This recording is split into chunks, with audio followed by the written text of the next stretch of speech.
A grand welcome to today's episode, Humans Around Us, episode Unlocking Minds, where we discuss local people around us. And today we are having a very special guest joining us today, which is Dr. Monica Goran. Thank you so much, ma'am, for joining us today. How are you feeling, ma'am? First of all, thank you so much, Tanvi, for giving me this opportunity. And really feeling blessed because what you are or what you become is all about people around you. And I'm really glad and really grateful for this opportunity. Thank you so much. Thank you so much, ma'am. A doctor and then turning to becoming a counselor and guide as well. Actually, as I said, I was traveling from many villages and cities. Specifically, when I was in village, a doctor is a very important personality in a society because doctor treats. But when I became a doctor, I again what we can a turning point came into my life where I felt the need of mental wellness for the people and specifically the cities which are in tier second tier cities. Here major problems are because of the mental wellness. People are going through a lot of stress, anxiety and issues. So I decided, okay, now I found my passion in giving them a support or service regarding wellness in mental sector. So I'm a counselor now. You impacted hundreds of lives up till now. So my next question to you is like being in a field of counseling, how do you define a healthy social environment? And also do you think that technology affects this social environment? Okay, not societies. We really need to understand basically when we are talking about social environment, we must understand what society is. Society is made up of people. People just like you and me. People who are common people. Who are living their life, And if we are holding our hands and helping each other. In fact, my company, my firm strongly believes that first help yourself and then help others. It's not so it's not about growth, which is individualistic, but also if you are contributing to the society, if you are keeping growing and keeping contributing, then you are developing a good social environment. So good social environment is all about your relationships, how you are communicating, how you are contributing to others' growth, how you are self-mature, how you are self-aware. So many factors are there when we are talking about a social environment. Also, how do you think that technology affects our social environment right now? Yeah, actually, technology affect rather than I'll say we should think very clearly how we are using technology. Technology, AIs and all these things are made to make our daily living very easy. That was the purpose of developing a technology.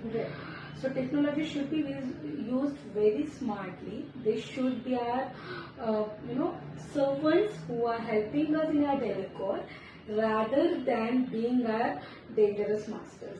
For at least environmental conservation, can you tell some your environmental practices which you follow? Yeah, surely. I would love to share some small activities which I can do. In fact, we all can do. And I would like to share that. Very simple activities. If we are drinking big changes, because remember, big changes happens with small steps. So what I do is generally, I like the concept of recycling, reusing and regenerating. How do you approach educating teenagers, especially girls and transgender, about menstruation, sex education and self-defense? So eventually it developed and I could find my passion in educating teenagers and specifically teenage girls.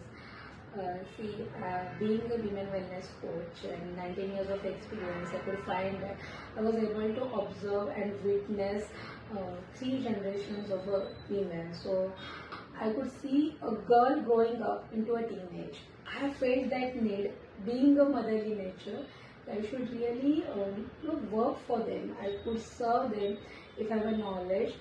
And today's era is about having right knowledge. Girls, with a one click, they have enormous knowledge, lots of knowledge, but they really don't know what is correct, what is right, what is wrong. Right. So all the doors are open, but are they sure? Are they getting the right knowledge from the right person? So I decided, okay, I will work for them.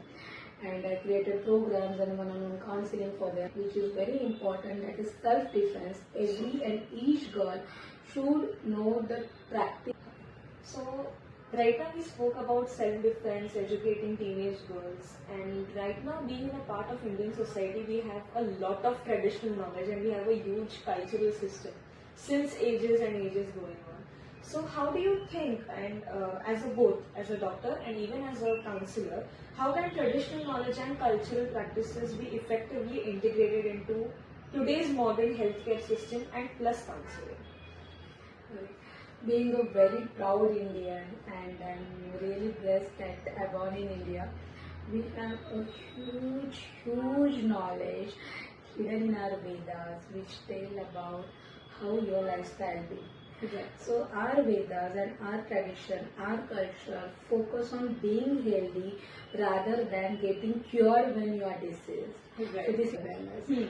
Our Vedas also talk about mental wellness. So the yogic practices, the Ashtanga Yoga, Yamani, then the practices which we were practicing anciently now are, they are welcomed by the Western countries, and they have started practicing and they have started getting results of all these practices. So again, Countries to give us. We are fulfilled with everything whatever we have in India right now, and we are truly blessed to be born in this country. yeah. If so, how have you built your economic resilience? Okay, so good question. If you are talking about economic resilience, and everyone should aware about that. Obviously, so I'm very small, sweet, and easy to follow formula. That if you are earning 10 rupees, okay, 2 rupees, spend on yourself. Okay. Okay, 2 rupees savings. 2 Hmm. rupees to your mom and dad because they know how to, use that money for yourself. 2 rupees for the investment and 2 rupees for the business. Oh, great. So if you are calculating this now, and I was doing this since so many years, so ultimately it builds that resilience in me. I know. It had been such a great discussion with around so many factors till now. So, at last, what is your key message would you like to share with our audience and especially with teenagers? Thank you so much, Tanvi. It was really a very nice podcast, and even I get the opportunity to express myself. I'm very much thankful and grateful to you. I'll say the same thing.